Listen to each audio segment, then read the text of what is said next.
In Las Vegas, with NIL money on the line and the entire women's basketball world tuning in, Texas hit a tough shot and walked out of Michelob Ultra Arena, the house that Asia built, with the Players Era Championship trophy. Final score: Texas 66, my South Carolina Gamecocks 64. On paper, that looked like an upset. In reality, it is a reminder of just how high the bar sits in South Carolina. Even on the night where we missed a pile of layups, gave up late offensive rebounds, and let a short-handed Texas team hang around longer than they should have, it still took a record-breaking point guard, a once-in-a-career rebounding surge in the fourth quarter, and a last-second jumper over a top-2 juggernaut just to escape with a 2-point win in November. Texas deserves respect for that performance. They earned that night in Vegas. But let's be very clear from the jump. We are still the standard. We still set the bar. The road to anything that truly matters in women's college basketball still runs through Columbia. Fat, what's up with the squad? It's Sess, your favorite auntie with Uncle Tennessees. Welcome back to Cess Talk Sports. Shout out to all my loyal fans that keep pulling up. And if you're new around here, welcome to the community. Don't forget to hit that subscribe button, ring that notification bell so you never miss a drop. And everybody, right now, like, comment, share, hype this video so I know you pulled up. Now let's set the table the right way, because context matters. This was not some random holiday event where we went sightseeing and got exposed. This was a full-scale business trip in the NIL era. The Players Era Festival is built as a new kind of November showcase where appearance checks and performance bonuses move through NIL collectives, where the top programs in the country are treated like the headliners they actually are, and where the games are played under bright lights in a building like Michelob Ultra Arena instead of a ballroom with empty chairs and dead energy. That's not a cute little early season tournament.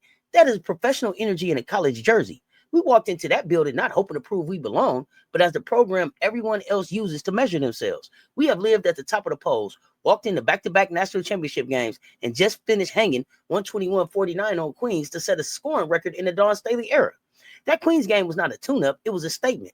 It showed that the defensive identity we are known for is now paired with an offense that can run you out the gym when it's humming. This current group is built around stars like Joyce Edwards, sophomore already flashing future #1 pick energy with her motor, versatility, and swag. Tanaya Latson, who left a starring role at Florida State to chase rings and elevate her game at Columbia. Medina Acote, who adds size, toughness, and rim presence that fits perfectly into that long line of dominant South Carolina post.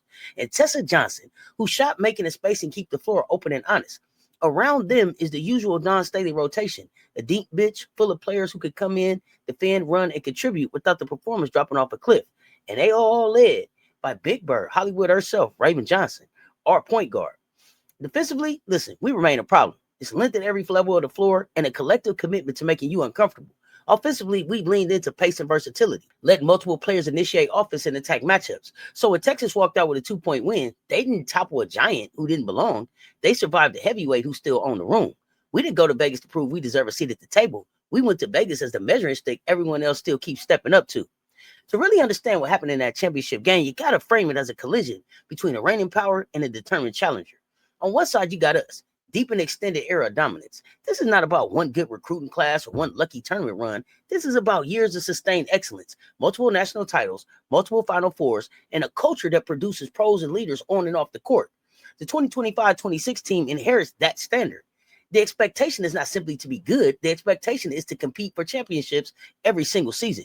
You see it in how this group operates, from the way Edwards embraces the spotlight so early in her career, to the way Latson slides into a system where she can be a closer, but not the only option, to the way Acote owns the glass in the paint, to the way Johnson spaces the floor and punishes defenses that dare to sag. On the other side, you got Texas. They are not some Cinderella story. Under Vic Schaefer, they have built a real identity, rooted in defensive pressure, toughness, and a willingness to turn games into fistfights. They came to Vegas with a 7-player rotation due to injuries, carrying the fatigue risk on their shoulders, but also showing a kind of tight, collective toughness that comes when everyone knows they'll play big minutes and there's no room to hide. They also carried a very specific pain point. Us. We had already ended Texas season in painful fashion, include a Final Four loss where our size and depth eventually suffocated the Longhorns. Later on top of that, the story of Rori Harmon, who was returning from major knee injury and fighting to reclaim her place as one of the best point guards in the country. She was chasing a nearly 40-year-old assist record and trying to prove that the road back from injury didn't change her destiny. All of that emotion and all that history came into play in Vegas. The Longhorns came in knowing we are the top dog. Beating us on that stage was an opportunity to announce themselves, not as the new rulers, but as the team that demands to be taken seriously in that conversation. So what you get in that game is not Texas exposed South Carolina. You get an elite challenger played just about as perfectly as they could in certain moments to steal a 2-point win off the team that still sits on the throne. See, before you even get to Texas, you got to remember what we did to get into that championship game.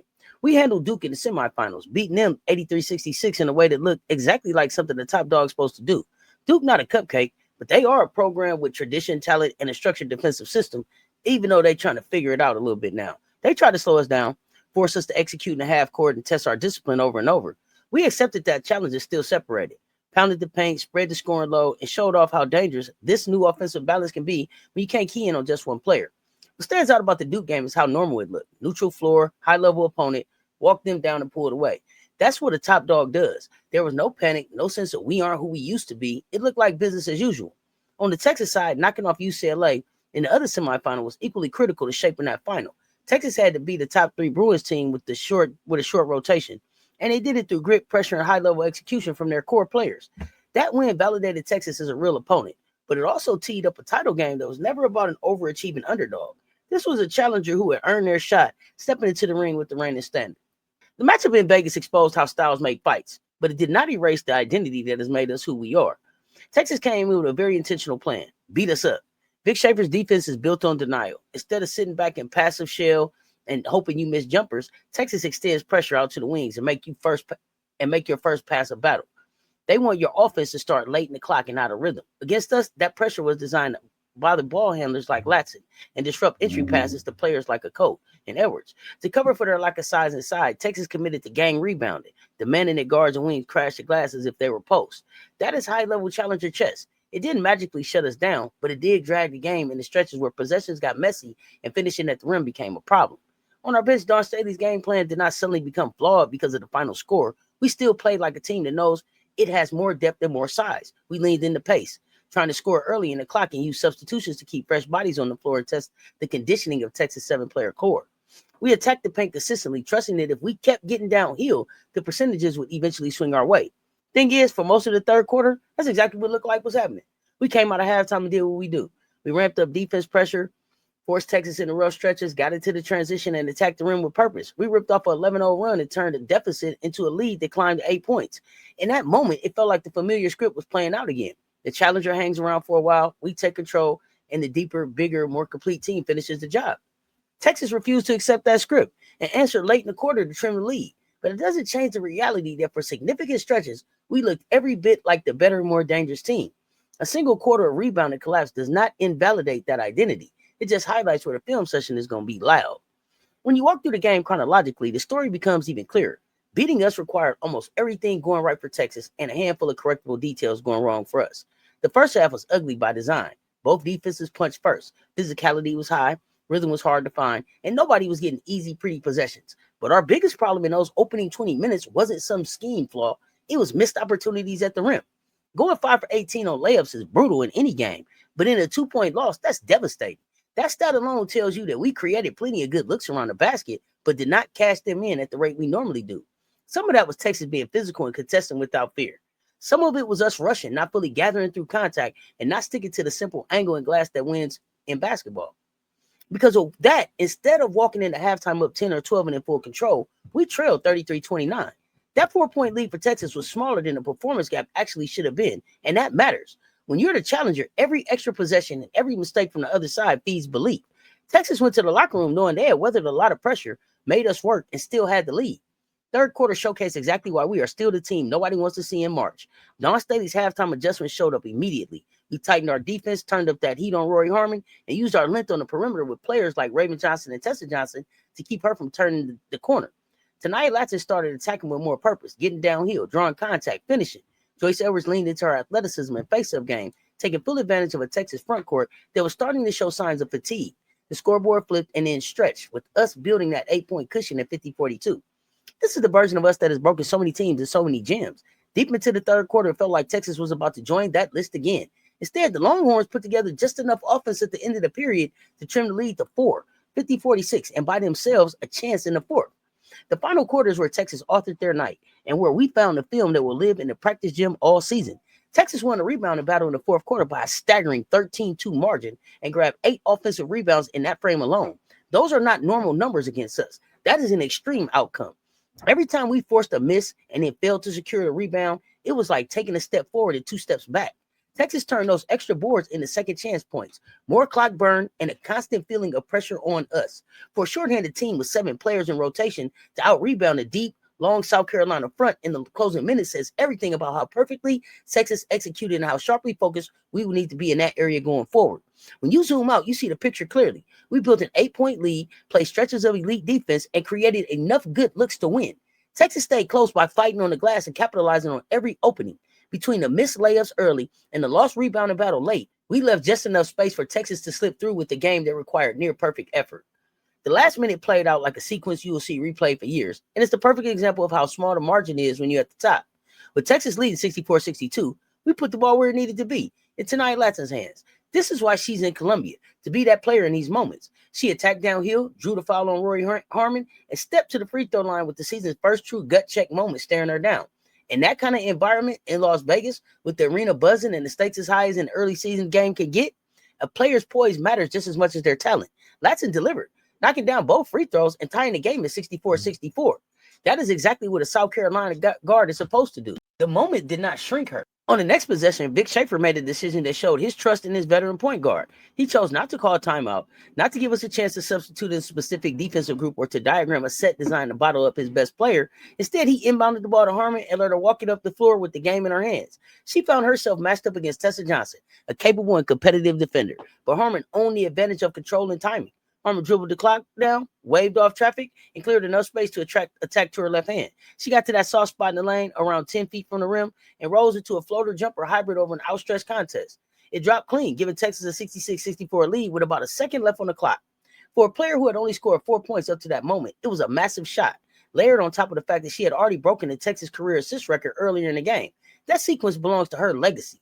We responded as champions do, immediately calling timeout, advancing the ball, and trying to create one last shot. The play never fully materialized because Texas, energized by the go-ahead bucket, disrupted the inbounds pass and deflected it. Let me correct that. The play never fully materialized because Rori Harmon, energized by the go-ahead bucket, disrupted the inbounds pass and deflected it, allowing the clock to bleed down to 0.1 seconds. Not enough time for a catch and release. The game slipped away not because we didn't have an answer, but because the physics of the clock no longer gave us a realistic chance. What's important here is the framing. On that night, Texas executed and won the moment. From our perspective, the takeaway is not we can't hang with them, but rather we had the ball in our closer's hands. She did her job. And next time we need one more rebound and one more clean possession to flip that ending. When you dig into that box score, the story you see is not one of a team being outclassed, but of a top program falling short in a very specific, flexible areas. We actually shot slightly better from the field than Texas. Neither team lit it up from three, so this was not a game decided by some wild hot streak from behind the arc. At the free throw line, the efficiency was identical, but Latton's clutch free throws under pressure showing the kind of nerve we will continue to lean on. Turnovers were manageable on both sides, with us holding a slight edge in that area. The glaring difference, the stat that practically screams off the page, is rebounding, particularly in that fourth quarter. Texas finishes +7 overall on the boards and completely flipped the script in the final 10 minutes. That singular category, combined with the missed layups earlier in the game, explains how a team that had enough talent and enough opportunities to win could end up 2 points short. Our bench also did not tilt the game in the way it often does. One of our superpowers under Dawn Staley has been the ability to bring waves of players into the game without losing quality into varied teams under depth over time. In this matchup, that advantage did not translate as forcefully as on the scoreboard as it typically does. That is not an indictment on the bench as a concept. It's a marker that in the next meeting, those minutes will have to carry more weight. When you put all of that together, you don't get a blueprint for how to dominate us. You get a checklist of specific areas where we can clean things up, finish better at the rim, close defensive possessions with the rebound, especially in crunch time, reassert the bench as an undeniable weapon. Those are all the things a program with our level of discipline and talent will address. After the game, Big Drip introduced a phrase that caught a lot of attention: South Carolina fatigue. When she talks like that, she's not speaking about her own locker room. She's naming the energy that grows around a program that has lived at the top for a long time. When you win as much as we have, people start to get tired of seeing you there. They nitpick every close game. The narrow loss in November against a top 5 opponent in a high-stakes environment becomes less about the quality of the game and more about what might be wrong with the Giant. What I hear in her voice is a Hall of Fame coach who understands that dynamic and refuses to let it seep into our self-image. She's protecting her players publicly, shifting some of the narrative weight back onto broader expectations instead of individual mistakes. At the same time, she's sending a message that inside our program, this loss is not a crisis. It's data. It's a diagnostic moment in a long season. Dawn Staley knows the difference between a loss that reveals a fatal flaw and a loss that simply spotlights areas for growth. We don't chase moral victories. We chase banners. But part of chasing banners is understanding that the journey includes nights like this, where you take a hard lesson, you internalize it, and you grow from it. Importantly, this game also removes the burden of perfection. The conversation around us often drifts into undefeated talk, into can anyone beat them? Questions that can become a weight all by themselves. Take a 2-point loss in November in a new NIL showcase event in Vegas removes the illusion that everything must be flawless. That can be freeing for a group that has high expectations and big personalities. It allows us to refocus on growth, on execution, and on being at our best when the games that truly define legacies are played later in the season.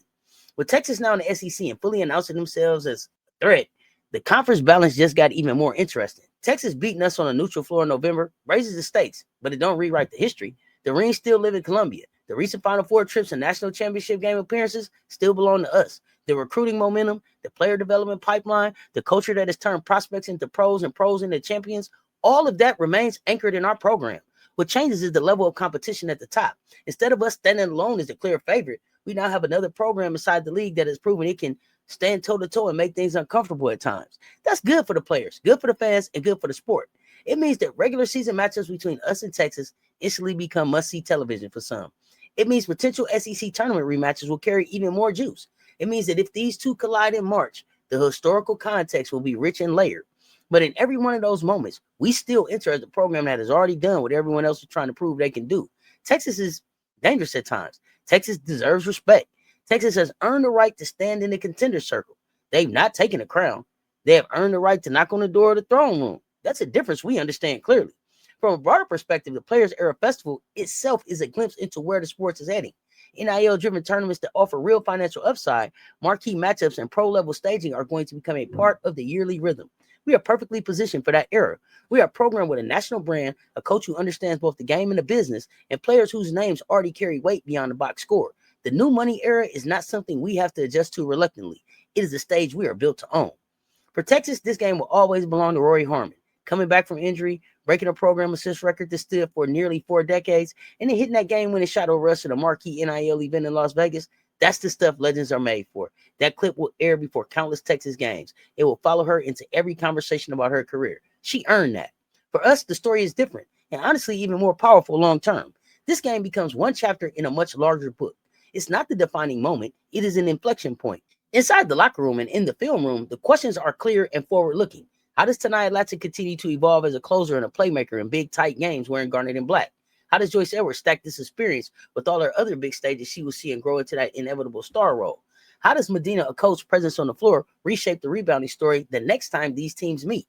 How does our bench reassert itself as a relentless weapon that flips games and drains opponents? The answers to those questions will echo far beyond one night in Vegas, because if we clean up the finishing, recommit to dominating the glass in closing time, and get full return from that deep rotation, Texas, UCLA, Connecticut, everybody else chasing glory are going to be staring at the same reality they've been staring at for years. If you want a ring, chances are you're going to have to go through us. One November loss in an NIL showcase does not move us off our spot. It sharpens our claws. All right, fam. Make sure you drop a comment with your thoughts on Texas win, our response, and where you think this rivalry goes next. Do you still see us as the top dog in women's college basketball, or are y'all ready to hand that spot away off one game? Don't forget to hit that subscribe button, ring that notification bell, and share this video with somebody who loves the game and the Gamecocks. Catch y'all next time on Cess Talk Sports, where we always bring you the latest on the rising stars and legends in the making. Keep hooping. Stay tuned. Talk soon, y'all. I'm out.